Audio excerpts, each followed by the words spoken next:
Welcome back, guys, to another episode with me. So today is a mini vlog on my weight loss. First of all, if you're new to my channel, you're welcome, and the also old people that keep tuning in, you're welcome as well.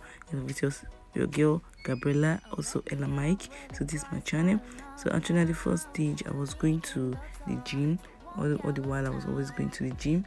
Didn't really see the result I wanted at the gym. So basically I just had to stop and jog around my house day by day and night, and just had to see what I could achieve, because basically I couldn't see what I was getting from the gym. Drink this water, you actually get hydrated, and it will help you more while you're jogging.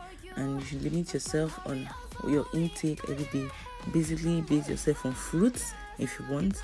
Basically, if you're the type that takes fruit, base yourself on fruit. I suggest that. And also scale yourself, like take measurements daily to just know if you're progressing.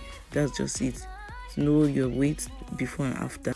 So basically this was actually what I was doing and nothing much. So if guys, I know if I can do it, then you can do it.